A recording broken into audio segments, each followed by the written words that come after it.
that said, why don't we bring Karen in, and she can shed some insight as far as what some of these choreographers have gone through, and what different people pulled for themes and what they were thinking. So, Karen, if you'd like to join us. Good morning. Well, good morning. Karen and Quacks. Yes. Quacks has been the canine assistant this morning and apparently has just made Twyla leave her place. So. Well, I know, Karen, you participated in ChoreoFest in the past as part of Monkeyhouse. So how many years has it been for you performing or, being involved with ChoreoFest? So I've been involved with the application process for all 4 years that we've been a part of ChoreoFest. And I've been involved in some of the planning stages, I think for 3 years now. And last year I finally was part of the choreographic team that Monkeyhouse brought in, and then this year as the mentor at large or the choreographic guru for the evening. So I'm not sure how many years that means I've totally been involved. I was an audience member the first year, so I have actually been a part of all 4, just in very different capacities each time. Well, that's great. Yeah. So what, the process is, you kind of come in here, the beginning of the evening, you have a lot of energy, anxiety, you don't know what's going on. It's all, stuff that you don't prepare ahead of time, although you bring plenty of props, you bring your own music, but, as far as that goes, what do you do kind of to prepare, or what do you do, to get yourself kind of ready to even, be part of this process? I think the biggest thing to do to prepare is to get comfortable with the idea that you don't have any idea what's going to happen, and to just be able to get yourself mentally comfortable with being uncertain of things. And like last night, one of the exercises that I had everybody do before we even pulled out all the names was just kind of a welcome exercise where they got to know each other a little bit. But then Merli had suggested an exercise that Luminarium does, and I adapted that a little bit for the whole group, where people had to lead a partner through space with that partner's eyes being closed and kind of pass them off to somebody else. And getting comfortable with the idea of not knowing where you're going, not having all of your normal faculties that you're used to being able to use was a good way of kind of prepping for what the whole evening is. And I think the other thing that's really useful to keep your sanity in events like this is just to be okay with the fact that what you're putting up is kind of a first draft of an idea, and that it's not necessarily the same type of thing as what you would put together if you had 7 months to be able to really think things through, refine them, work with this person to be able to get your costumes, work with this person to get your music and whatever else you're going to be using. That it's really just letting your instinct help you make decisions. And I know that was one of the things last night that was kind of the most common refrain when I was talking with choreographers, is try and drop down your own expectations of the finished product for yourself, and try and allow for the time that the audience is there to be a testing board of how things are going, and to use them as much as every other tool along the way that goes through this process. Great. Now, having done this before, how was the dynamic different? Because now you with Monkeyhouse, it's 3 companies working on one piece as opposed to just. So that was a really interesting process last night. So Nicole from Monkeyhouse, Nicole Harris, who is one of our co-founders, was the person who was in that group as a choreographer. And she was working with Tyler from Paradise Lost and Kim from Luminarium as the kind of guiding voices of things. And part of what's interesting is that Monkeyhouse is the oldest company, but we had the least number of dancers involved. Paradise Lost is the youngest company, but they had the most number of dancers involved. So it was an interesting mix to kind of see how all of that would work together. And I think while they all played together really well, and that there was a lot of synergy that went back and forth between the companies, I think one of the things that was challenging for them was figuring out both how to have 3 people collaborate together who've never collaborated on a piece, and blending together all of the different company cultures in terms of what the rehearsal process was like. And I know for Monkeyhouse, there's a lot of dancer feedback that goes on in pieces, and in Luminarium, do you know how much? I don't. I don't either. I got the feeling it's more I think Kim and Merli tend to be much more direct with what they want, and that the dancers add in little bits of things, but it's not as much you get to say, no, I want to go in this direction. Whereas Paradise Lost is the most democratic group of people I've ever seen work together. And so it was interesting seeing how that would get navigated at different times.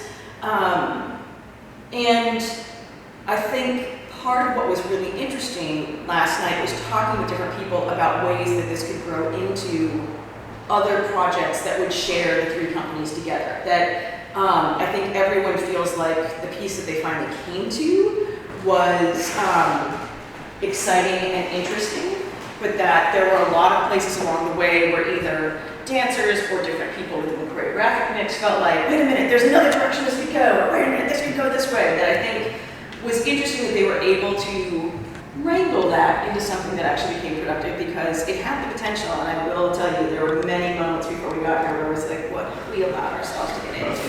We've created a monster. Well, yeah, because, I mean, there's so many cooks at a table that way that you could really just get a lot of slop and nothing productive. And I think that they actually put together a piece that's really got some beautiful images, uses all of the dancers very effectively, that there isn't anybody that you watch the piece and you're like, oh, that person just learned from the rest of the people they're doing.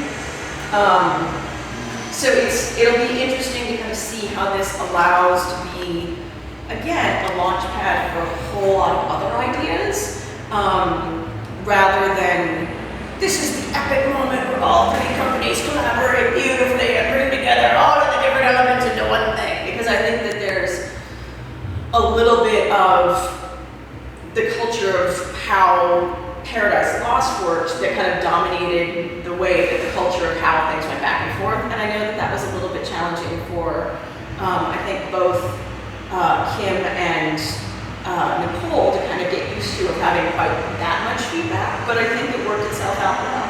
I'm excited to see it. Yeah. Sort of Paranarian house. Exactly. And I think it's actually really exciting to see something like that, because that's really only happening because of ChoreoFest. So the first year that Monkeyhouse got involved with ChoreoFest, we were so excited with what was happening that Jason, my husband, who was one of the choreographers for the first year for Monkeyhouse, and I got together with the whole Luminarium group to talk about what are some ways that we could keep building some of the synergy between two companies. And then the next year was when Paradise Lost came in, and Nicole from Monkeyhouse was involved that year again from Monkeyhouse. And Nicole and Paradise Lost at that point started being interested in each other, and also Tyler began approaching Kim and Merli about some ways to be able to get some advice from them. And so the three companies have really only come together because of ChoreoFest, and it's really developed into a lot of useful ways that the three companies can work together, and it's really, I think, improving the whole ecosystem of the Boston dance scene, because there's ways that we're supporting each other, that's spreading out to other companies supporting each other, that's really come out of the being locked in a building together. So we have, 6 different groups performing, 8 different companies, what can we kind of come to expect, from some of the other companies that are performing? So here's my thoughts on things. Yeah. So in terms of what was going on last night, for Ryan's company, Ryan Casey, who is a tap dancer, is working on a quartet. They had some really interesting moments last night that I don't want to give away too much, but what you want to ask them is, can you tell us about the cheese? Their topic was cat and mouse and cheese. Are you responsible for that? Maybe. It kind of seems like something you might have written. And the cheese definitely last night became part of a sticking point for them. So it would be interesting to be able to kind of hear how they worked through their problem with the cheese.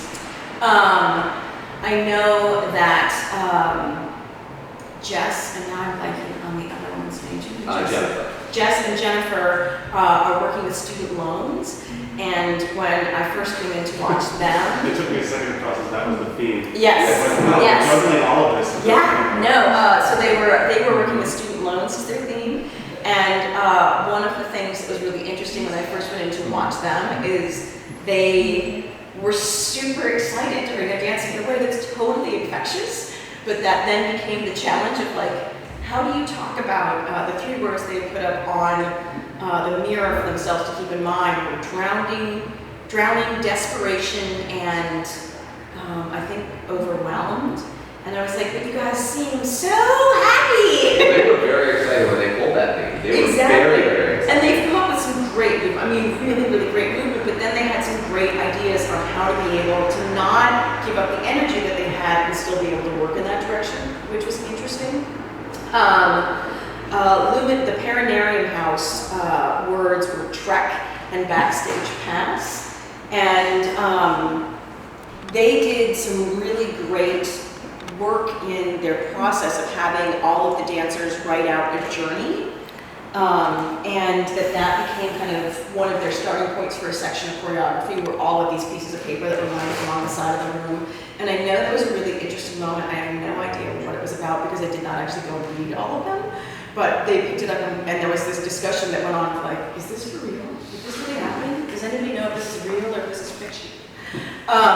So that would be an interesting thing to find out with them. The ladies of Studio 2, which would be Impact, Which we'll be interviewing next. had a really nice moment when we gathered at 1 o'clock in the morning to talk. They were talking about the Bollywood phrase that they had developed and how that felt to be able to put that together. I know that one of the things that was very uncomfortable for them, and so it would be interesting to ask them about, was having other people come and watch their process.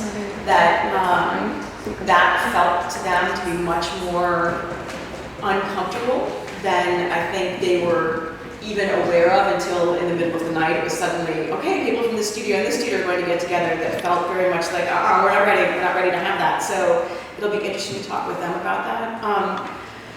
The gang from OnStage, OnStage Dance Company, were very funny because they're a huge group. And when I went up to check on them at one point, they were all warming up and they were doing things together. It was really lovely. And then the next time I came up, there was not a soul in the room. Like, I'm pretty sure that the YouTube, the Ustream from last night is just me wandering the studio for a minute, looking around like, did zombies come get them? Because they're all gone. Apparently they had all gone downstairs for a snack break.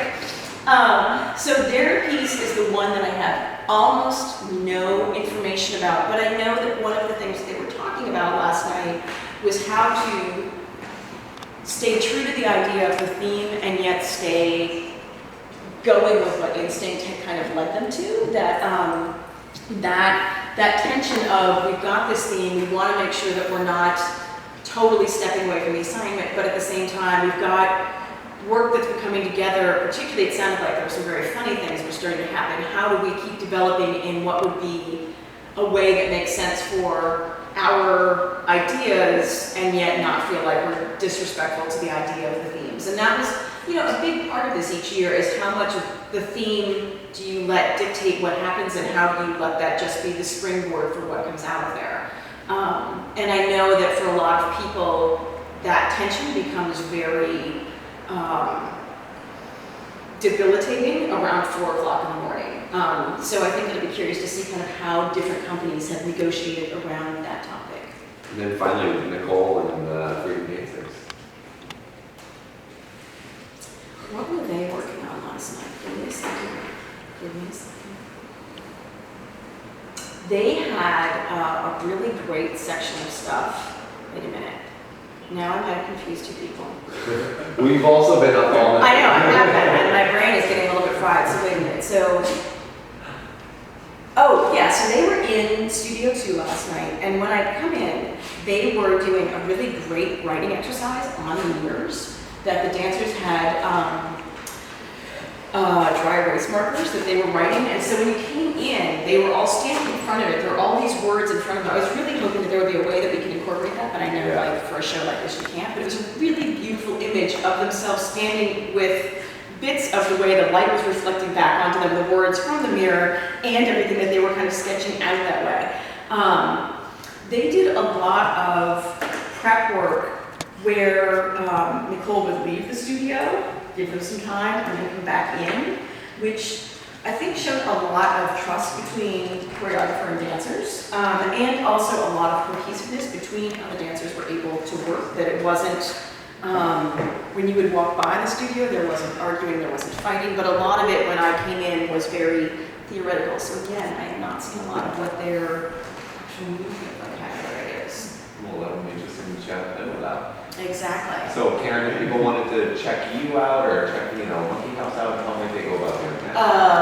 www.monkeygouselovesme.com. There's also on our blog, which is conversing with choreographers at blogspot.com.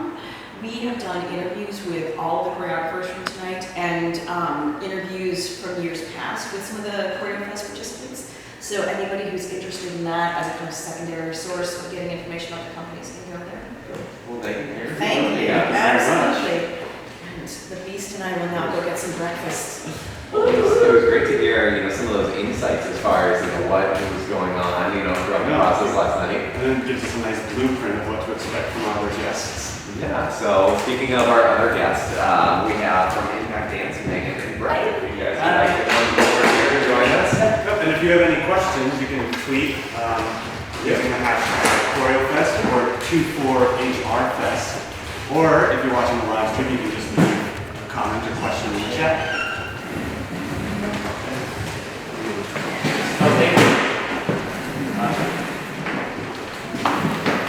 Welcome. So Megan, Brett, both of you have kind of performed in 24-hour ChoreoFest before, so this wasn't, your first time to it. What was the theme that you guys, the first time you performed, what was that for you guys?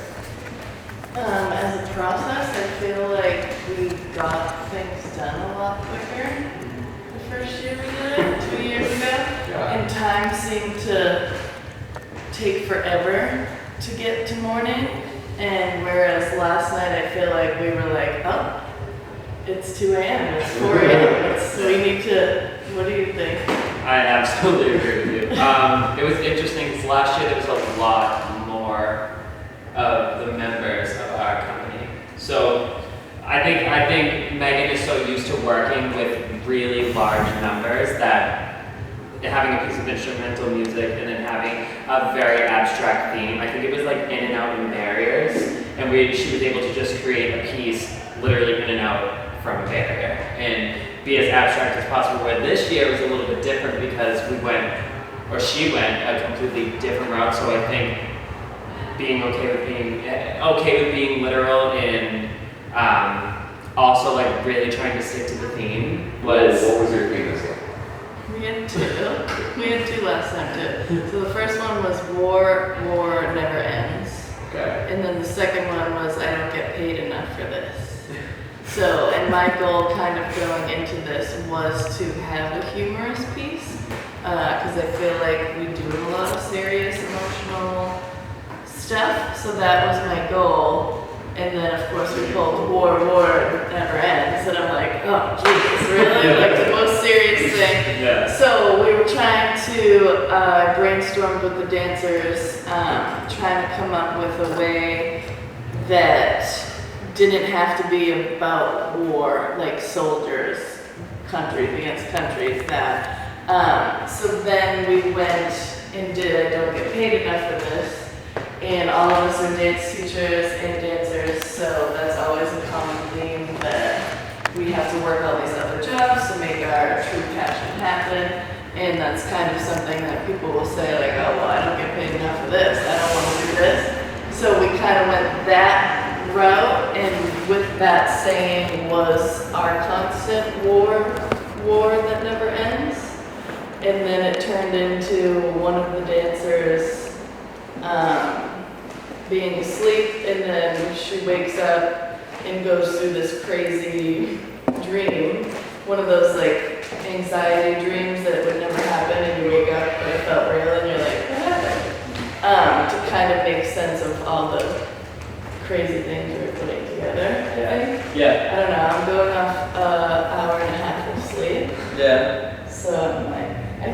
doing it, but then I keep stopping. I'm like, does that make sense? It almost came to a point where, like, we were forgetting to use real words. And, like, just like, Megan be like, so that section, what was it? And we're all like, No one could like no one could pick it up quick enough, because we're all like, both her, I, and Manny, one of the other dancers, everyone else had gotten a little bit more sleep, and I think we were upcutting the music, and only got about an hour and a half. And then that 6:30 rolled around, and we were all like, oh boy, we gotta finish the piece, so, yeah. So how did cutting the music this time sort of work into that? Like you're not really supposed to have anything prep coming into this, but you were hoping to do like a humorous piece, you pull war, and then you sort of take the angle with it, I don't get paid enough for this. So how did that work compared to other years? Well, I Was it think a little easier? no, it was definitely No. harder. And with what Brett said last time, we used like a 10-minute instrumental song that didn't need to be cut. We just let that work our movement quality into it. Whereas this, we had like very specific intention of what was happening. So we started with section 4 now, but it was 3, but we actually started it as 1, and then transitioned That's like into an hour lost of sleep right there. exactly, and then transitioned into these other sections that are totally like kick-ass. But it was like, how do they make sense? And then after we had the 1 o'clock meeting, we shared room 4 came to share with us, so we got to perform it for them, which helped, and then they performed for us too. So I think I was like, okay, it is funny. It's not just funny because we're delusional and tired. They actually get it, or they were tired too. So hopefully it does make sense and it is funny. And then it kind of all clicked with their feedback and us talking about it, for me at least. So when people come, again, there's 2 performances today. There's one at 2 o'clock and one at 4 o'clock here at the Dance Complex in Cambridge, Massachusetts. So please come join us. So again, you said people, they're going to come and kind of expect a humorous piece out of you guys. Hopefully everyone had that lack of sleep that you had last night. Although here in the Boston area, I know it wasn't that warm last night, so I think people probably were well slept. How do you go into this process, knowing that you're not going to get enough sleep? You come into here, do you bring a lot of coffee yourselves, or like you said, you can't really bring the music, cut. So, what gets you prepared, to be here? I don't personally, I don't feel like I'm ever prepared. At least I have so much stuff that I brought like my whole car was filled, and I still felt like leaving the house, I was like, I don't feel right, because if I was going to like rehearsal, I would have music cut, I'd have notes, I'd have formations, I'd have whatever, and going in and not having that, I didn't really feel prepared. So, yeah. From being Megan's dancer for quite a while now, I don't even know how long, but Megan's a control freak, so everything's already done. The idea's already done, the music's already set. We're finishing a piece in 2 hours and we're performing it a week later, and she already has a show. We just found out about all of this, so get ready for it. But going into this, even I said to myself, leaving the house, and I'm like, oh, I really don't know if I have everything that I need, and like I overpacked costumes, but I guess that's okay. It literally turned into everything. I guess that's okay. Like we'll just see. We'll just make it work. We'll make it work, and it did. Yeah. Now, Brett, coming into this, do you prepare differently, being somebody who's been in this process before? Is it definitely that mindset different now? Yeah, it's like, who's gonna bring the toothpaste? Like, let's have those things set. I had sent out an email to everyone that was in, all of the dancers, including Megan. I was like, I'm bringing this, what's everyone else bringing? So that way no one felt like they needed to overpack or underpack, or if we had something that someone else didn't have, we'd be able to bring it. So I think going into it, last time I didn't bring everything I should have, and this time I did. So definitely the process of bringing things, going into it, mindset's still the same, no idea what's gonna happen. So yeah. So Megan, if people wanted to kind of check out more of Impact Dance and what you do, how would they go about doing that? You can find us on Facebook, Impact Dance Company Boston, facebook.com/Impact Dance Company Boston, and then Instagram's @_Impact Dance. Yes. And then our website's impactdancecompany.net. Brett, thank you so much for joining us. Thank you. Can't wait to see. Can't wait to laugh. Hopefully. So again, if people have questions, you can tweet us at the number 24HRFest or at #ChoreoFest. I'm at Backlight Boston. Again, you can tweet us. You can come see the 2 performances today, one at 2 o'clock, one at 4 o'clock here at the Dance Complex in Cambridge. So, Darius, what do you think? I'm very excited. The themes are always just so interesting what anyone can do. Because I submit plenty of themes and I may have an intention or not, this obviously seems really dramatic, and then you don't even think about what the piece could turn into. Well, that's always what the most interesting part is. Well, I think like Megan said, with that kind of fever dream, I wonder, how much of this process is you're going through something that's very stressful, that, you have that very much a lack of sleep, and you're coming into this and you don't know what you're going to be creating, and you may create something you probably would never create in a 2-hour, rehearsal that people would have, or a music that they would have. So I think it's very interesting. So I think we have Aisha from Monkeyhouse who's come to join us as our next guest. So, Hi, y'all. Welcome. Good morning. So for those of you who can't see, there's a dachshund who's underneath the table. If you're watching on the live stream. Yeah, that must work a little bit. There is something there.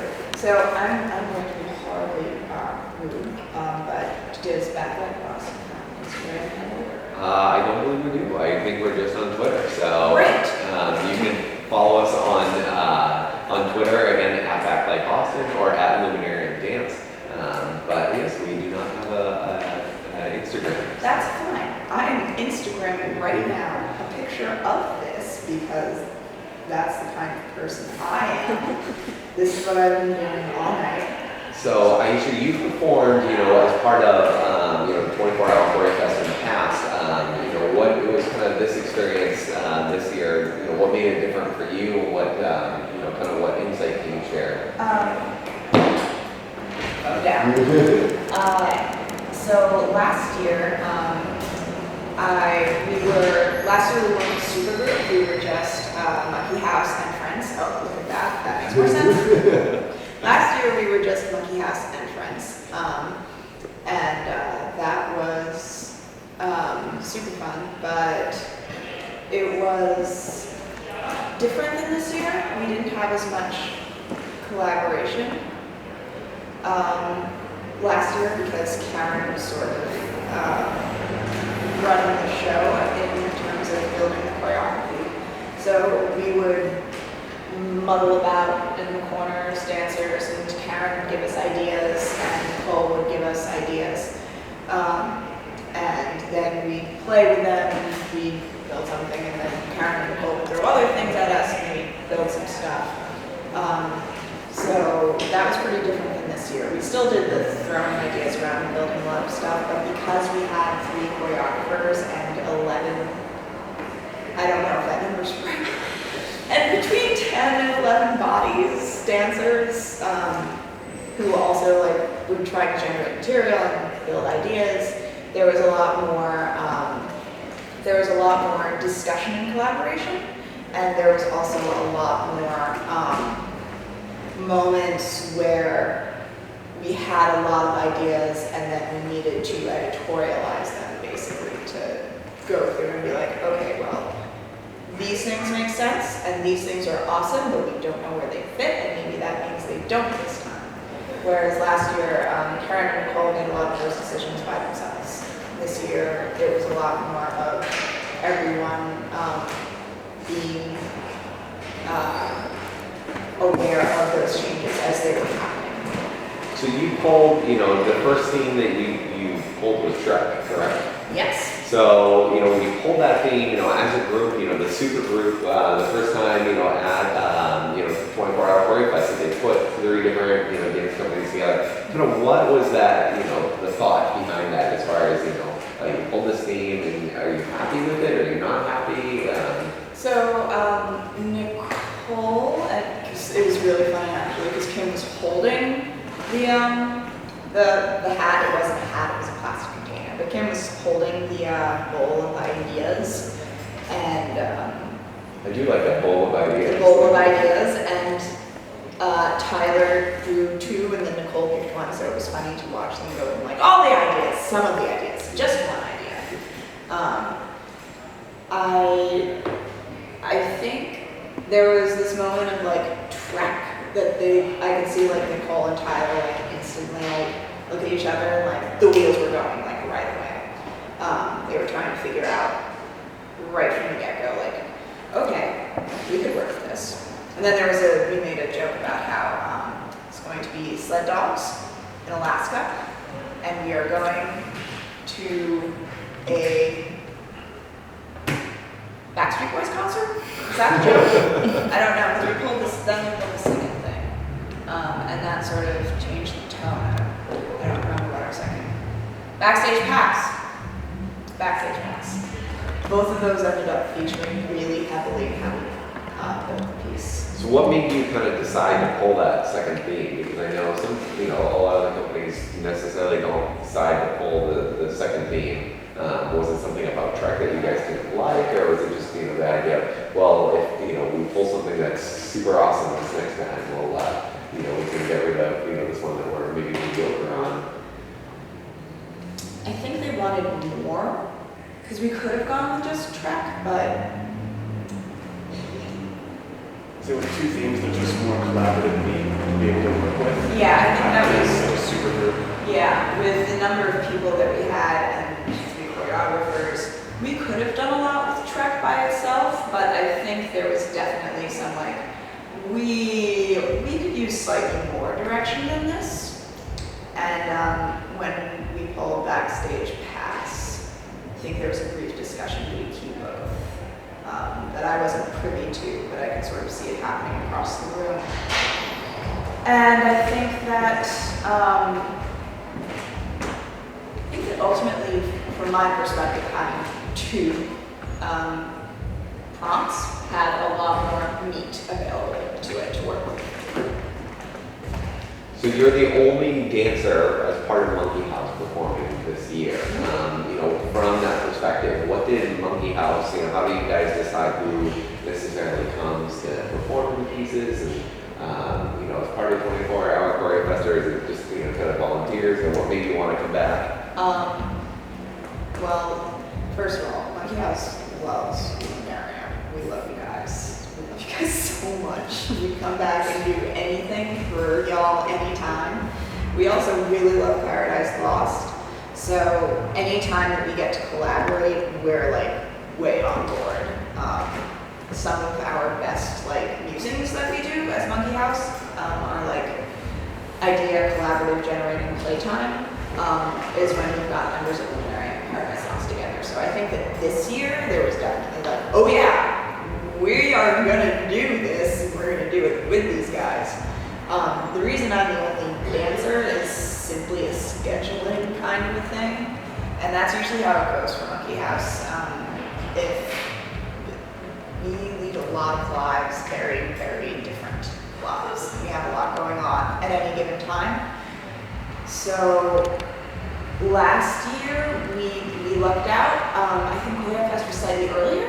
It was. This is the latest ChoreoFest has ever been. Yeah, it was slightly earlier. So it was slightly earlier. We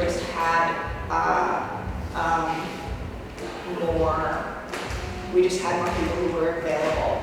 With the start of the school year, Nikki Pedro, well, truly love, is I think she's doing starting classes right now, enrolling people in dorms, and she just couldn't make it.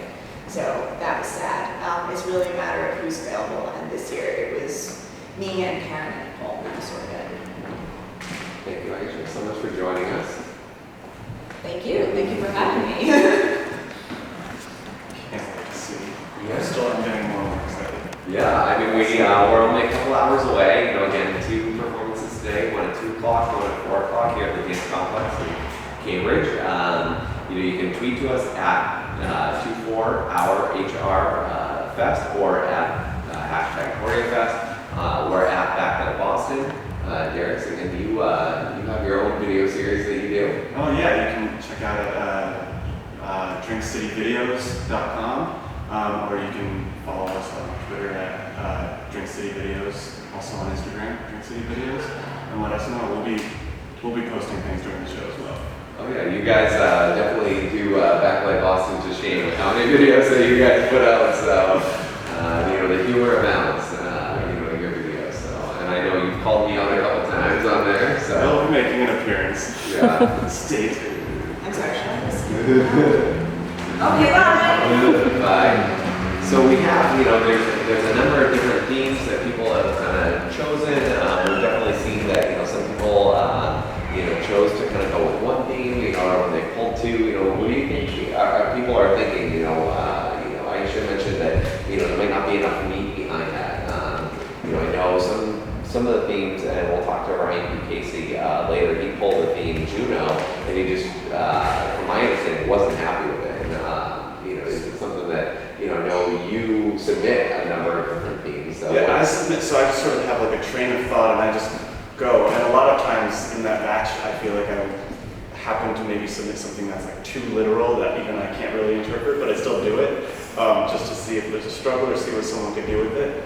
So I'm actually not, you're obviously very involved. If someone's not happy with the theme, it's kind of like tough cookies. You do it, you can make it work. That's the challenge. Yeah, certainly, when people, pull their first theme, if they're not happy with it, they can, they can decide to pull a second theme. So it's definitely something that you can roll the dice, per se with that. It's definitely something that by the time you pull that second theme, if you're not happy with either one, kind of tough cookies. You are definitely locked in. So, you could certainly, I guess roll the dice and pull something that, you weren't particularly happy with. But I do know, they are community-led themes. Like you said, you submitted themes. And how do you typically do that? A lot of they'll sort of just come in waves. If I just think of a phrase, or a lot of times we'll start with alliteration. Like crowding from Canada's like, do you have anything? I was like, sure. I'll like dig into past things that I've submitted that I liked, but never like got drawn to see if there's any inspiration. But yeah, I try and like think from. I'm obviously not a dancer, so I just try and think of like what could have the most interpretation around it, but it still has some direction. Well, it looks like we have two more guests joining us. Tyler from Darius Eslami. Sorry, I don't know your name. Gabe. Well, if Tyler, Gabe, you guys want to come over here and join us? What's good? Oh my gosh, Good morning. We're good morning. I don't know when you slept it. We were like, is it 9 a.m. right now? It doesn't feel like it. So how much sleep did you get last night? More than I expected, actually. We went to sleep around I went to sleep around 3:45, and we were up by 7. So, yeah, we were over 3 hours. That's fine. The first year we did it, I stayed up till 7:45 in the morning, and then woke up at 8:15 for tonight. So I was prepared to stay up all night tonight. So we finished at 3:30. So then I was like, I have so much energy right now. I think I'm just gonna walk around in the studio. So I we stayed up. Yeah. So I went to bed around 4:30. So I think I got maybe 2.5 hours. So when you say finished at 3:30, that's obviously still a little fine tuning, but you had relatively good choreography done, music done, all that's kind of locked up at that point. So Gabe, this is your first time, performing as part of 24-hour ChoreoFest. What did you, I'm sure you've heard some of the rumors and whatever, and what people might have thought in the past. What did you kind of come into 24-hour ChoreoFest expecting? I knew it was going to be a lot of fun. The second that Tyler mentioned that we were doing it, I was so excited to get to, be a part of this because I've heard so much of when Guerra has done it before. So I was like, yeah, let's do it, great.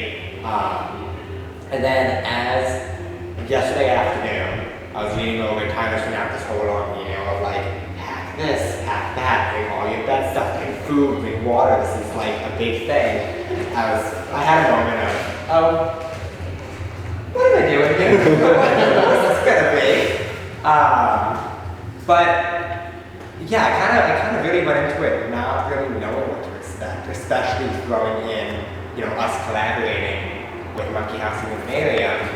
That is like an added level of something that us as Paradise Lost as a group haven't done before, like kind of a mass collaboration. So that was kind of an added level of excitement to look forward to. Yeah, so I came into it. Yeah, let's do it.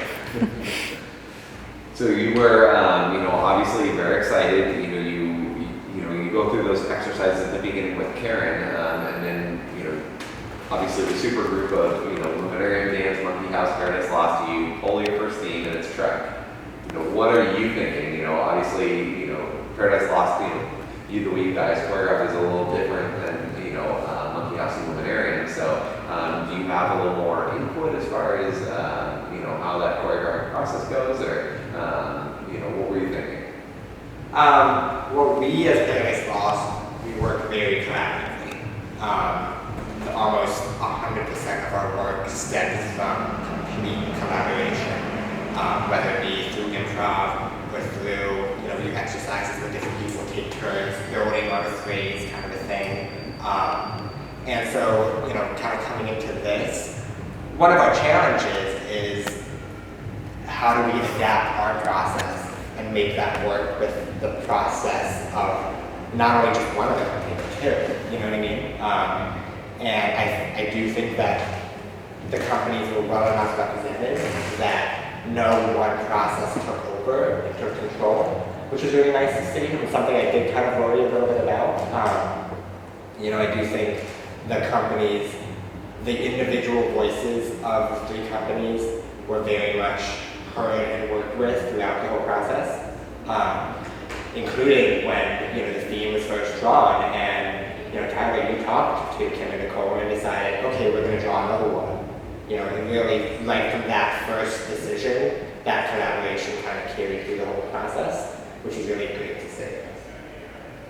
So Tyler, you've obviously been here before. What did you, we heard about the big long email that you sent out, to your dancers. What did you, do differently that you haven't done in the past, when participating in 24-hour ChoreoFest?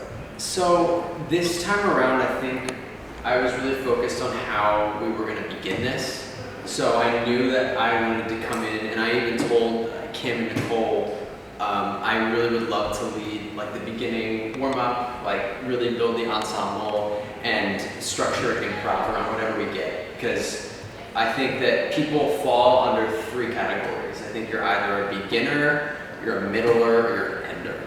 So I kind of feel like I'm a beginner in the sense that I love like starting stuff and like getting it going, but I can't finish anything for the life of me. Like I just can't do it. So I let them know that and kind of like where my strength was in that. So I kind of set myself up for how I kind of wanted to frame whatever kind of thing we were gonna get and be able to drop it in to get some initial material.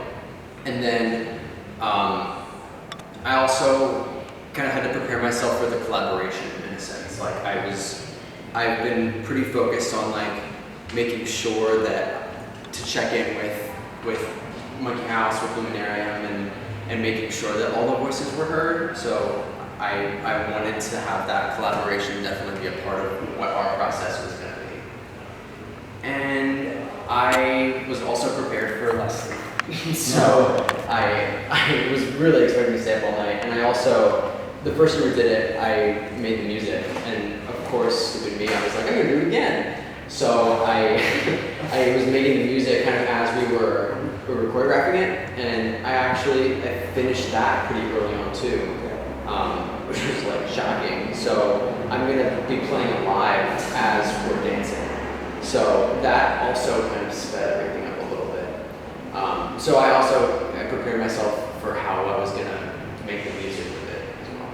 Great. So it seems like having this super group has actually made this entire process a little, and not easier that you sort of touched on. I mean, less sleep, but because it's interesting you say like you're a beginner or working on the beginning, so you're able to allow yourself, and like obviously there's a thread of collaborative Mm-hmm. efforts, but you were able to sort of focus and take charge of the music. Mm-hmm. And now, do you feel like because of that is why you're able to perform it live, or do the live music as opposed to just at a time you've sort of freed your space up because of this collaboration? Yeah, I really like, we were all kind of thinking about like, are we going to begin the piece or are we not going to begin the piece? And I really like being removed from it and just being able to like do that beginning thing and then be like, okay, I'm going to like step back and I'm just going to focus on the music right now. So being able to step outside and just kind of control that while like Kim and Nicole kind of take charge of something and then I check back in. So yes, I think focusing on that and being able to step outside of that is definitely helped. So do you think, being somebody who likes to do, start something and maybe not necessarily finish it, the 24-hour ChoreoFest lends itself to that kind of choreographic style? Because you're kind of given something, you're given a definitive timeline. I mean, we're having 2 performances today, 2 o'clock and 4 o'clock here at the dance complex. So, come, 8 o'clock in the morning, you're going to be kicked out of your studio. That helps you in your process. I actually think it doesn't. I think it goes against us. In that like, if we just focus on the beginning, like, I will never end it. And that's why I really look to my company members to help wrap that up. And that's why I've really looked to Kim and Nicole, because I think the difference coming in this time around is I always felt like someone had my back. Do you know what I mean? Like, I could always like turn to them and be like, what do you think? Do you have an idea? And I felt super trusted in that. So I think by nature, if I were to take charge and just do it, it wouldn't work. And having lots of different people and having 2 other companies and leaders that have a clear vision and are going to make choices, I think that's what helped us kind of make something quickly and finish it. But I gotta say, part of what I think is great about ChoreoFest, and we talked about it at the 1 o'clock in the morning check-in, was that it's more about the process than the product, and that, for a company that, and for a choreographer like you guys that might have trouble coming to an end, this is a great exercise to really work on that, you know what I mean? This is a great, forces you to have a finished product, by 8 o'clock in the morning, and because you just have to, and sometimes that's what it takes, Yeah, this is definitely, this ChoreoFest has helped me build the muscle of making choices and making strong choices and not being afraid to make those, because we could play for as long as we want, but like if we don't make that choice and we don't make it strong, it's not going to go anywhere. So doing this 2 years ago was like, oh crap, like we need to work on this. And I feel like because we had that experience 2 years ago, we were able to work on it. And now I feel like coming around this time, I felt like a much stronger sense of like, okay, I'm gonna go in here, you know what I mean? Like, like jumping in and being like, okay, we're gonna make this decision, and like not hesitate on it. Yeah. So I think in that sense, the beginner mentality does help with just like begin something, make the choice, continue with it. That's great. Tyler, if people wanted to kind of check you out, check Paradise Lost out, how might they go about doing that? So we have a website. It's paradisemoves.com, and we also have links to our Vimeo on there. We have a Facebook. We post all of our events on our Facebook page. So we host open jams, which are huge, collaborative, really fun improvisational events, which require absolutely no technique at all.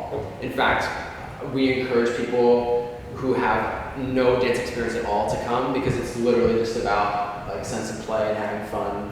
Yeah. And we mix basically like acting and theater warm up and exercise with the dance. So we have all kinds of people. Yeah, and it just brings out a lot of beautiful work of all styles and just craziness.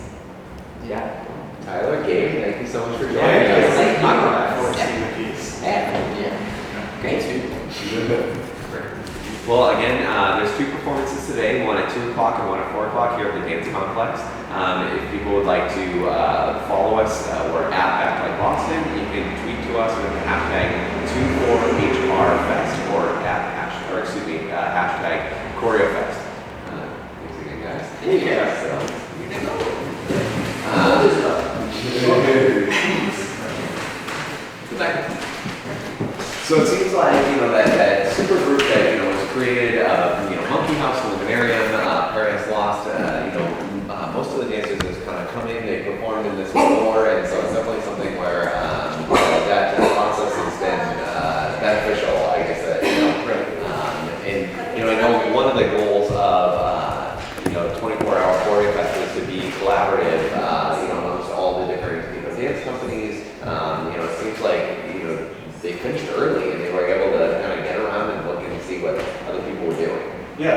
really nice, and I think the super group sort of takes it to that next level. And maybe for future ChoreoFests, I'm not sure if different companies will keep sort of merging and seeing what comes out of it.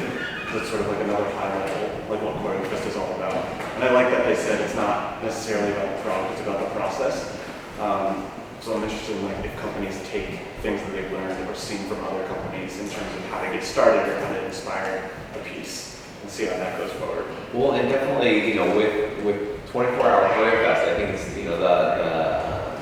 the only choreographic festival that I've ever, heard of where I've certainly heard of theater festivals before. They get 24 hours to perform, a certain piece or, Like a theater festival, you have a genre that you film in a day. Yeah, and it's definitely very difficult when you get into you have to not only come up with, you certainly pull a theme out, but you're coming up with the music, you're coming up with the choreography, and in reality, you do have less than 24 hours because, like we said at the beginning, people, they warmed up and then they were pulling themes. And this morning by 8 o'clock, you're kicked out of your studio and attacking because we had to do performances today. So although the overall process, from beginning to end might be 24 hours, you certainly You don't have 24 hours to figure out what you're going to do. Yeah, so it's definitely very difficult to do that. So it looks like we have 2 more guests coming here to join us. If you guys would like to come on over.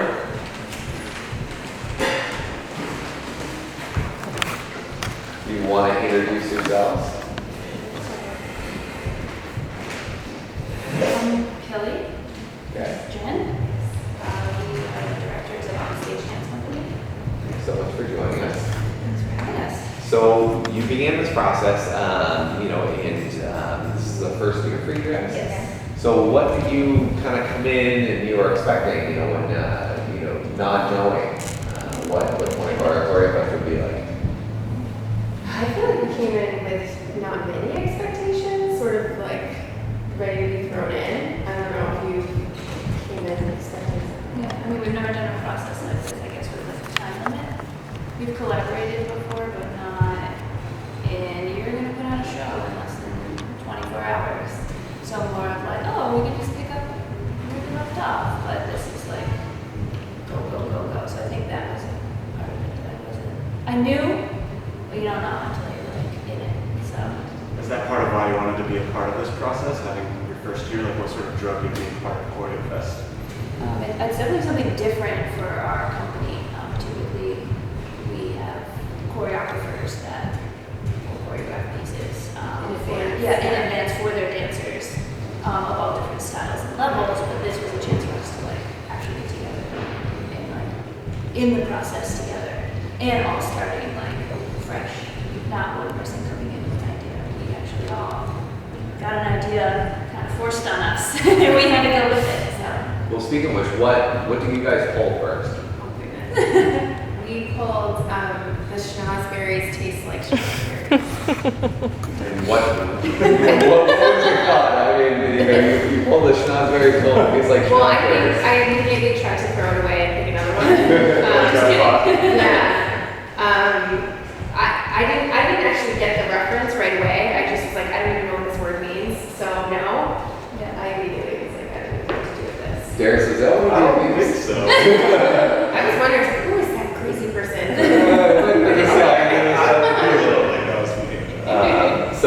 So you weren't particularly happy with the theme when you Right. first pulled it.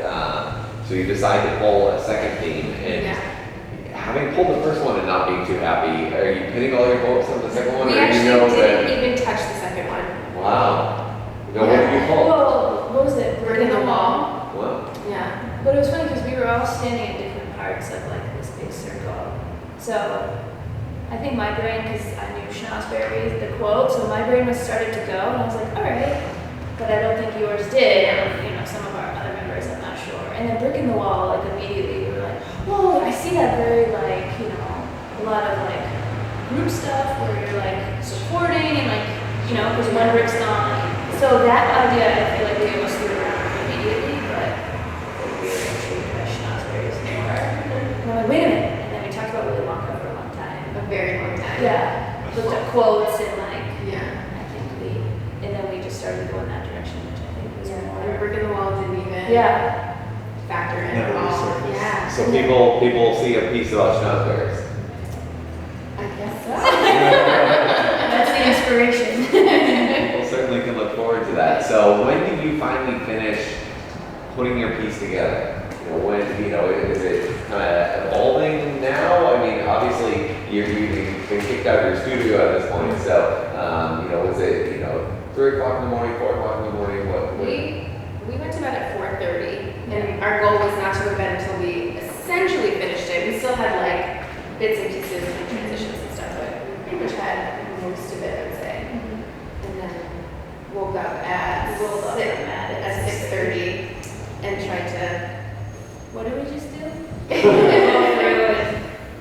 it up a little bit. Yeah. So this process for you, was it, how do you guys normally work? Do you sort of, you have a theme, you sort of choreograph as best you can, and then kind of tackle combining the music and the costuming, or is it all sort of in tandem? Usually what we do, choreographers will come to us and present. So they've already thought through their concept, their idea, costume, how many dancers, and they pretty much have to present it at an audition. And then they're given dancers to then work through it and, you know, figure out how they're gonna make it happen. So this is totally different. We, you know, everybody's input was included in it. So totally not what we usually do. I think we began the process before we got here by just figuring out what we all had in our closets and like neat tricks that we could bring because we didn't know what to expect. But then at first we got excited, I think, about that, so we started like pulling out costumes like Schnozberry, you know, and then we were like, let's. So our room was a disaster. They got us a big room because half of it was just our costumes everywhere. And then we didn't even talk about it until this like, like 8 o'clock this morning. Now, do you think it's something that, given the opportunity, would you want to participate in 24-hour choreography again? Oh yeah, it was definitely fun. It was fun. In the time I was like, we're gonna be like, you know, falling asleep at like 2. I go to bed at 9 o'clock, so like there's no way I'm gonna make it. But we were, I mean, we got a little tired, but we were going still. Even at 4, yeah. I'm like, it's already 4 o'clock in the morning. Like I couldn't believe it. So. Well, certainly the clock keeps ticking, you know, throughout that process. And, you know, again, you have the 2 performances at 2 and 4. Do you think you're going to try and get some sleep between the 2 performances or to lock If up? I try, that's it.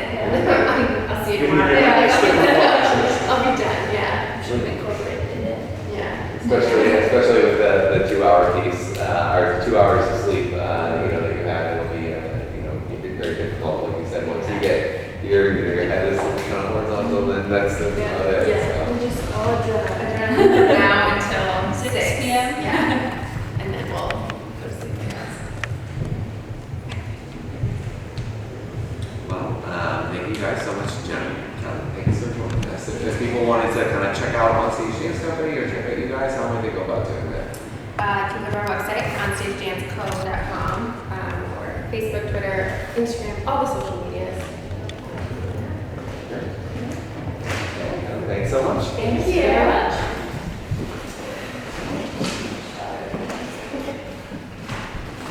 So it's certainly great to hear, you know, from somebody who's never participated in one of our choreographs, and you know, the first time participating in it, and that they were, you know, very excited, and you know, pulled a theme that they weren't particularly happy about, but then, you know, when they you know, pulled the second one, and even though it might have been, you know, a boilerplate or vanilla kind of theme, like pulling a brick out of the wall, it definitely turned into something that they made, you know, made into an actual piece. It's interesting how like the more traditional seeming themes sort of push them towards the abstract one. Yeah. Like this is, you know, we could probably do something with the first one because that's so different. So that was interesting to hear. Yeah, and certainly, you know, with the super group where they pull track and then, you know, they're saying, okay, the backstage pass is what they're really going to go with. And again, that kind of first theme of track where you say, oh, well, this is, you know, in a way easy, which, you know, again, how easy is it to say, well, I'm going to, you know, choreograph a new piece. That's all of a sudden they're saying, well, wait a second, it's this other thing.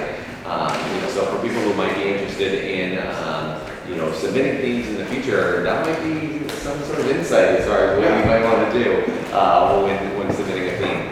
If people wanted to have a chat with us while we're live here, they can certainly, you know, tweet to us. We're at Backlight Boston.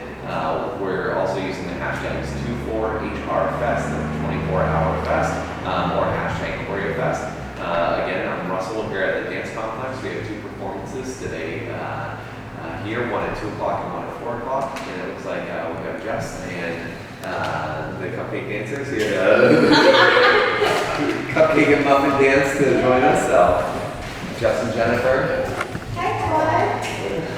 And again, for the people who are joining us, there is a dog roaming around on the floor. So people are just, talking a little more. The floor doesn't have its own special name. So She's tired as well. yeah. So Jess, you've performed, in 24-hour ChoreoFest in the past. I haven't actually. You haven't? Yeah. Okay. Even though I've been with Luminarium, but I've never actually participated in ChoreoFest due to conflicts with things. But Well, I know, Jen, you've also, you danced with, Yeah, I danced Luminarium with in the past. Luminarium, but also new to ChoreoFest.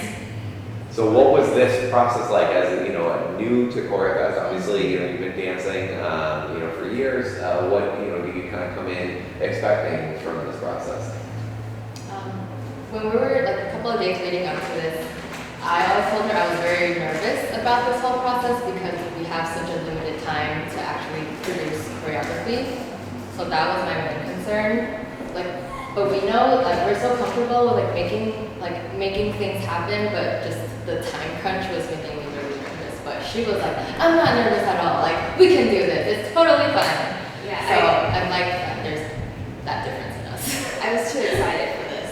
I burned out very early on, but trying to maintain that same level of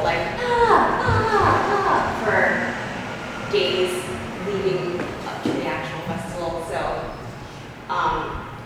actually didn't sleep the night before last night. Good plan. Right? Yeah. Exactly. So Yeah, this exactly. this is like boot camp for you. It's 48 hours of You came in when it started, you're like, I got this. I'm professional enough. Yes. Was it excitement that really, that was what the lack of sleep last It night? was because I saw Jess yesterday morning. The first thing I told her was, I have all this movement. I was just awake last night thinking of all the things we could do. I was like, oh, we can do a wave. We can be water. We can be So, first thought, out of bed in the morning. ChoreoFest. Yep. So just how did you come up with your name? Cupcake and Muffin dances. It's very unique. What was So this goes back to college because we went to college together and we were roommates. Mount Holyoke. Yes. And it just it started as a joke almost, as a nickname that other friends of ours gave me. You want to tell the story? Because you were there. Do you want the story, Russell? Absolutely. You were there. Story? Yes. All right, we were buying a birthday present for Justin with a group of friends and I. And there is a stall in, I think, Washington Park in New York, Posey's Poems, I think is the title of it. And we were trying to think of a poem for Jess. And I got really upset with all our friends because the poem that they chose made us sound like a cupcake. It was really, really sweet, and all these different. There were a lot of adjectives on the Yeah. mobiles. It was like we could hang out on the ceiling. But the name stuck. And so she was Cupcake and we were inseparable, and it grew out of that Jennifer was now Muffin. Well, can I elaborate on that? If you want, I think it's getting really personal. Sure, that was good. So the cupcake stuck with me, yes, and then I was like, well, since we're best friends, and I feel like this cupcake title has stuck with me, we should get you some kind of nickname. I was like, what is your favorite baked good? She was like, chocolate chip muffins. So Muffin stuck with her for that part. Also, Diane's happy. So we also heard, that you guys were very excited, speaking of Mount Holyoke, that you pulled that theme of student loans. And I definitely saw the excitement last night. That you were extremely excited. What got you, amped up about that? I think I pulled student loans from a hat and immediately, huge laugh, because my dad and I were having a conversation about, just that very thing. So, the young artist lifestyle that myself and a lot of my comrades are leading right now, we definitely recognize it's Something shared with, I think, all of us, Yeah. that we feel the same way towards student loans. Our generation, we were like very fortunate to have come through with all these great arts programs, Western Mass. But I saw a comic the other day, once with my dad, and there's the teenagers standing outside the door, and the parents are like, when I was your age, I started out with nothing. But on the teenager's back is like this huge load of student loans that he's like knapsacking around. He's like, I wish I was starting out with nothing. And that was kind of what we've been, the burdenous aspect of it, obviously, is what we've taken into all the choreography. Karen mentioned earlier that you guys, I think, were putting different words up also, like drowning was one of them. So this sort of, when you got the theme sort of generated, because you can take student loans in a number of different ways. If you laugh immediately, so there's like this comedic aspect, but then it's also this very like stifling kind of issue. So how did you decide with all the words that you were putting up, what sort of direction the piece should go? Yeah, I think when we first sat down, we dispersed from the big group, and then we just sat down. Like, okay, so let's start doing some word association with this term, student loans. And just all these negative things started coming up. So she just like wrote a bunch of things down. We had drowning, we had like crushing, desperation, crushing. So we just put those, because they're very strong terms and I think feelings that we can easily emote. And so we just started with that, and then we're thinking about movements that could reflect these kind of like negative energy, and then it does feel like you're being weighted down, so that a lot of our movement started with that same feeling of like something is on top of you and then you're struggling. So it's all a struggle, I think. Yeah. Except for then Karen came in, and for everyone watching, Karen is like our choreography guru, and she saw a very, very rough draft from a section of the piece, and just not just because of the way we interacted. We've been dancing together for so long. There was a lot of interplay, eye contact, like cueing off each other and swearing, a lot of swearing.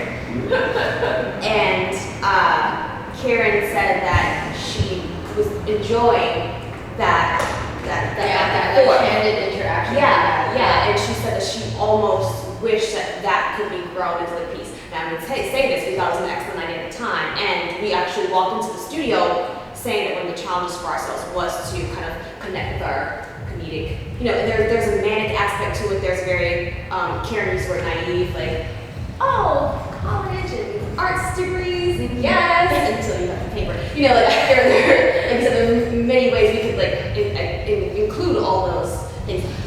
Sadly, we did not. I can tell you right now, it did not. It just took a heavy turn. Yeah, around 2 a.m. we couldn't. We were doing a piece, and we wanted it to be exhausting, and by the time we had an entire outline, an entire draft to set forth, it was just too tiring to do anything else. Like there's no laughing, and there's no laughing. So we tapped into that, the heaviness, but the laughter didn't get in, the fun of it. I'm glad I was part of the process. Yes, exactly. And there could be another iteration. So it sounds like you've had a great time, with this, quote, first draft of this piece. Is this something that you're going to continue to work on, or is it something that you're going to put the book back on the shelf, maybe pull out at another time? I think this was very helpful just to see how we work together, and I think we can adapt on these methods that we were using to create movement and to piece things together. So if we don't necessarily use this material that we've come up with, we will definitely pay attention to the process and then reuse that. Yeah. So Jess, Jennifer, Cupcake and Muffin dances. If people wanted to check you guys out, how would they do that?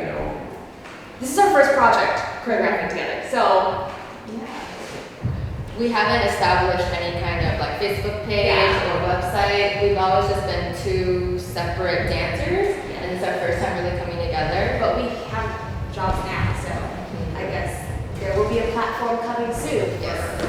So if people want to come and watch, the two of you perform, it sounds like 24-hour ChoreoFest is the one place to do it right now. You can, again, follow us on Twitter at Backlight Boston, #24HRFest or #ChoreoFest. Jess, Jennifer, thank you so much for joining us. Thank you.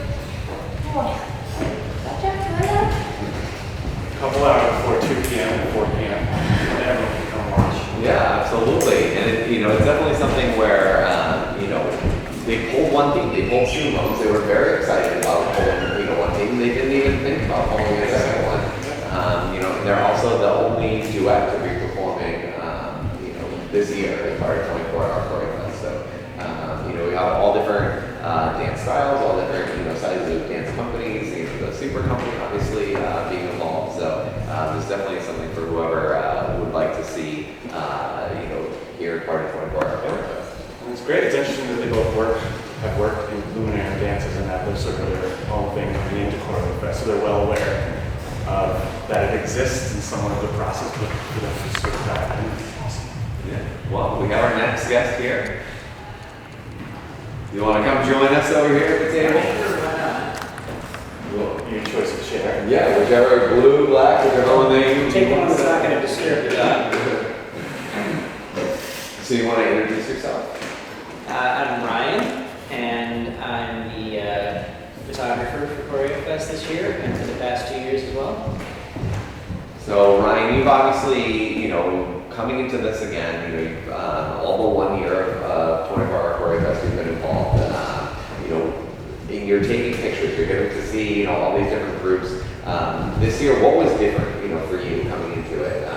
You know, were your expectations pretty well set, or? My expectations were pretty well set, so I pretty much knew what was going to be coming in terms of, you know, people's overall creative process. I don't know, you know, necessarily every group or anything, but some of them I've seen before, and I know sort of how the night goes, and actually some groups were asking me for advice, or I gave unsolicited advice. Sometimes being like, please, go to sleep. Don't stay up all night. So it's interesting, even the photographer gets involved. Yeah.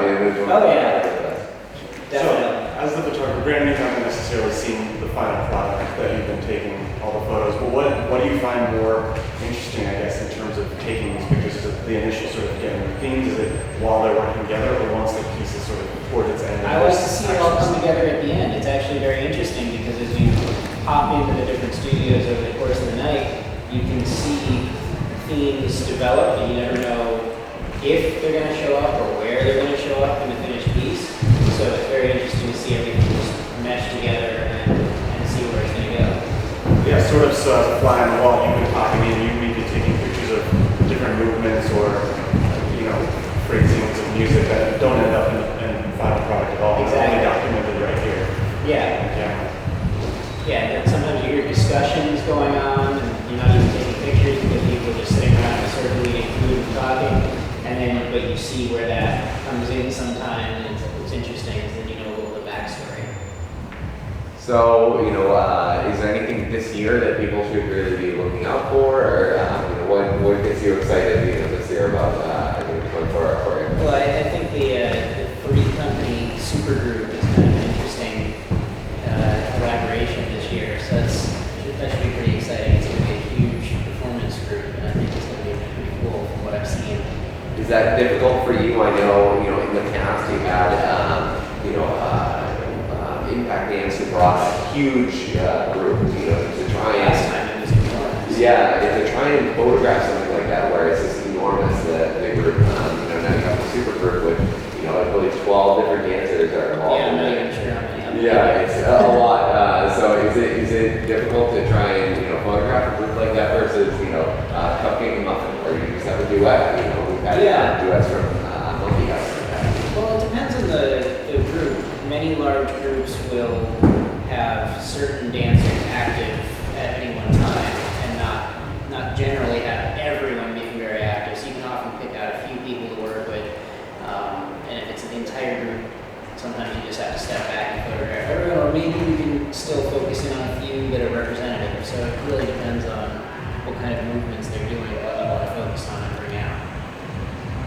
So Ryan, you think next year you'll be back photographing I hope so. our ChoreoFest? If I'm in the area, I will be. So you obviously do photography. You know, what else you photograph? Well, I've really done photographing things, dancing the entire time. Dancing has been my photographic subject, and that's what inspired me to start photography. And I'm self-taught. I'm not really, you know, trying to build up degrees or certifications in photography, but I do social dancing and I photograph that mostly. That's great. Well, people wanted to check you out, check out some of your photographs, you know, of 24-hour ChoreoFest or some of the other dances that you do, how might people go about that? Well, in addition to ChoreoFest, I photograph almost all of Luminarium performances, at least their official shows, and those are all available at luminariumdance.org. And I've also got photos of my own that I generally share on Facebook, just among people in my dance community. That's great. Right. Thank you. Look forward to seeing those shots. Thank you. So we've heard from, you know, most of the dance companies. You know, at this point we're still haven't heard from Ryan Casey, so I'm very interested to hear about the cheese. That would be interesting. You know, but definitely a lot of people who participated in 24-hour ChoreoFest before who are very excited to have participated in 24-hour ChoreoFest. So it just sounds like today's performance, you know, definitely be one to watch. Now, Russell, as you being such a big part of Luminarium, do you get more excited each year, or do you sort of stay the same level of what's happening, or because there's so much work involved, you sort of feel the stress of it from like a production standpoint? I don't get too involved with the production part of it. You know, with 24-hour ChoreoFest. So for me, this is probably the most that I've ever done as far as hosting today's show. But definitely something that it gets better every year. You know, I think that definitely Luminarium does a great job. You know, came up with this concept, found the dance complex, you know, as far as a place that was willing to host this, you know, crazy concept. And they've been very gracious as far as allowing them to host, you know, again this year.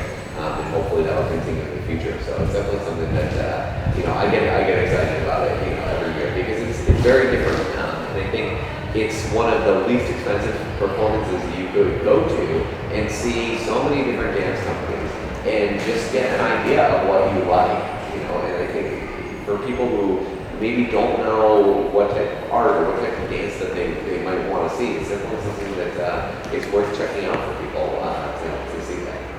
Yeah, I think it's still just such like an inspiring feeling. They're given, you know, 24 hours, and you're seeing these completely products, mostly collaboratively done through choreographers and dancers. Just a lot to take in. Yeah, I mean, you know, for people, again, there's two performances today. There's one at 2 o'clock, one at 4 o'clock. We're on Instagram at Backlight Boston, Luminarium at Luminarium Dance. You can tweet to us. We're using the hashtags 24HRFest and hashtag ChoreoFest. If people have any questions, you can also leave questions here on the live stream. So, you know, for people who are in the Cambridge area, it's definitely something that I would say is worth checking out. It's once a year that we have this. So for people who haven't ever been to 24-hour ChoreoFest, definitely if you're in the area, come and check it out. Look for it again next year because I'm sure we'll have it again next year. So we have 2 guests joining us, both from Luminarium Dance. One guest joining us from Luminarium Dance. Not two, two. We have 2 guests. Oh, maybe we'll have 3 guests. So it looks like we're going to have Merli, Kim, and Twyla. So for all those of you who've been watching, hearing about everyone talk to the floor, thinking the floor is Twyla, no, that's actually a dog. So the 2 of you guys would like to come over and join us, or 3 of you. We'd love to. Nice, look at this fancy setup that you have here. This is so professional. Because we are professional here. So for the 2 of you, you know, 24-hour ChoreoFest is near baby. This is something that, you know, was conceived. You know, I know you guys like to say this is the only 24-hour choreographed festival in the country. Yeah, well, we like to say it because it's true. It's not like we like to say that. So for people, you know, who might be, you know, who might know about 24-hour theater festivals or 24-hour film festivals, obviously along a similar vein, but you know, a choreographic endeavor. You know, you guys have been involved since the beginning, being your baby, 4 years now. You know, what was different this year, you know, than years in the past? This fantastic morning talk show, number 1. Well, big thing, I just came off of a all-night extravaganza collaborating with Darius Eslami and Monkeyhouse under the same roof. So I took the lovely Luminarium ladies, we kind of mashed everybody up together and created as a huge group. Holy cow, the ceiling's coming down. Difference this year, the building collapsed. Well, thank you. So yeah, we kind of explored brand new ground by creating with people some of us have never worked with before. Yeah, it was exciting. Yeah, obviously, we started off this entire episode with an interview with Karen. That was something that was new this year, to have somebody who was a free floater, who was literally just wandering the building and saying, hey, how can I be of assistance to you choreographically? So that was really helpful. And then we also had 6 live streams at once overnight for the first time ever. So people were checking in on all 6 studios at once, which was pretty cool to see as well. Now, Merli, typically in the past you've kind of helped coordinate the live stream. What were you kind of seeing, this year? A lot more people on the live stream than in the past? A lot more people on the live stream, yeah, which was really neat. What was cool is people clearly were intrigued by their friends initially, but then I think became intrigued by other people that were also on the page, because there were definitely people commenting and saying things like, oh, hi, it's me watching you, but then all of a sudden we noticed that that person was commenting on someone else. So it became a much more community-centric collaboration with our viewers at home. And what was kind of, you went into 24-hour choreographers. What was the beginning, 4 years ago when you first conceived of it? What was your goal, in making the 24-hour? Why did we start this, Cam? My bad. I had turned down an offer of working on a 24-hour play festival, and thought it would be really, really cool to do it with dance, because no one's done it, as witnessed by America's only 24-hour career, Which we like to say. yeah, sometimes. Just dance is like a different beast, like you're not writing where this is probably very insulting to the other people. You're not just like kind of writing words, having people act them out, staging it, putting it on. Dance is very kind of experimental, exploratory, full body. It's like a bit of a different process, I think. And why not give it a whirl? But the other thing too that maybe isn't necessarily what was first going through your mind, but definitely since the first year, we both were intrigued by this idea of, in the Boston dance community, so frequently you go into a building like this and you're like, okay, I'm heading to Studio 6. And you walk past all these other dancers and you don't even necessarily make eye contact. And this is a good opportunity for us to say, okay, we're gonna lock 50 plus people into a building overnight. You're gonna get to know them. You're gonna drink coffee with them. You're going to fall asleep next to them because they had a mattress and you didn't. You're gonna just like roll on over there. I witnessed that around 3 a.m. this morning. It was really cute. So it's a really nice opportunity for the dancers in the community to get to know each other's work and also just each other as people. Since ChoreoFest is it's your baby, and you've been doing it for 4 years, I would imagine that you guys get the least amount of sleep, because there's so much involved with you guys. So you're running on zero, that's what I expect. Yeah. So over the years, it hasn't gotten easier, obviously, for you. Have you been sleeping less as it's been going every year? I choose not to sleep, to be completely honest with you, if we're gonna level. If I take a little nap, I am a terrible human being. I have to stay up. And then Russell gets real fit. Yeah, it has improved. Our very first year, there was a moment in which one of our amazing company members, Jess Jacob, if you're watching at home, Jess, I still apologize, almost murdered me at 5 in the morning because I turned to her dead seriously. I had gone into the other room. We were choreographing the first year. I had gone out into the other room, discovered a stack of plates, and I love plates, and I got really excited, and I came in and I was like, okay, Jess, you're gonna put a plate here, here, here, then you're gonna swipe it around, you're gonna do this on your head, and then you're gonna rearrange them like that. And she was like, you want me to do what? It was fantastic to watch for minutes. I mean, yeah, Kim was like, I'm gonna back away slowly. But, so it's been an improvement in the sense that maybe Kim's not sleeping, and maybe I'm just doing a cat nap thing, but we're much better at providing a opportunity for the dancers to be able to sleep. Like that has gotten under control a lot better. Where our message to all the choreographers is time management, and that's ourselves included. And so there was a moment when Studio One kind of shut down and everybody went to bed, and Kim was like, well, now I'm gonna go start on the lighting cues, and went up. So it's a good balance. And then as the years have progressed, what's sort of the process for getting different companies part of ChoreoFest? Is it sort of just a mix of inviting and companies coming to you? Has that gotten any different? Has the sort of structure stayed the same because you found it worked? We have an application, we put out every spring, but kind of we hope that the more people participate and realize what like an awesome resource it is, the more people will kind of talk about it to their friends and become interested. And our kind of population, we have a lot of repeats, but I feel like we try and almost curate the group to an extent. It'd be kind of dull if you had 6 identical, even very worthy, very fantastic, similar modern dance companies, right? Which could happen easily. And there's a lot of great ones in this area. Right. So that's the biggest issue. That's a great question because that is the biggest issue. Like what Kim was just saying is that sometimes we do have people who are like, oh, you're such a good company, but you're the 3rd company that's that genre, and we need to kind of vary it a little bit. But along those lines too, everyone who's done ChoreoFest wants to come back, which is really great, and we're really excited about that. But then we have to curate that too, because otherwise we'd be the same 6 companies coming back year after year. So this year it was nice to have a couple of repeats, but then also some brand new, fresh collaborators.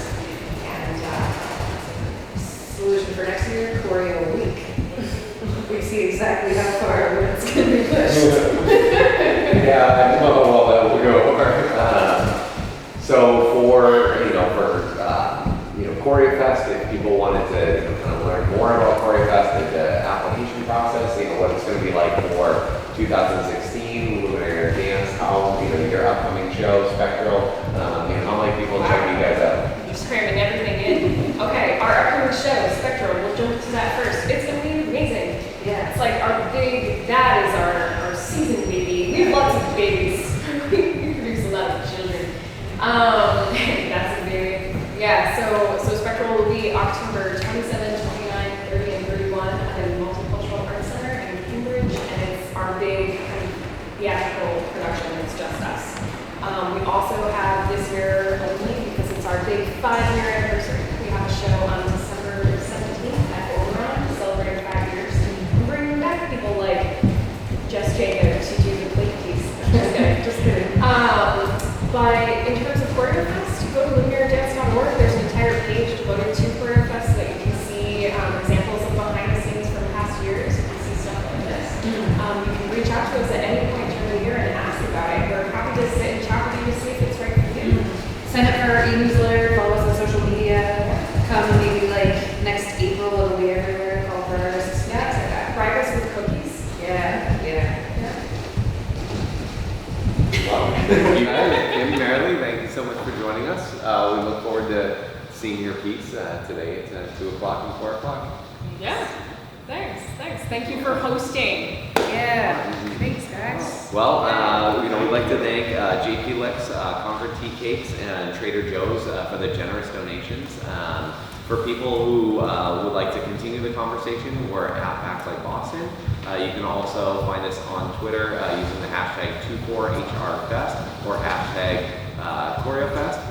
Darius, anything? Oh, yeah, again, Drink City videos. You can find more Boston-centric drink things, and we will be tweeting and Instagramming a few things from this afternoon's performances. Don't worry. Wait, are you going to be drinking at our show? No. Don't worry. Darius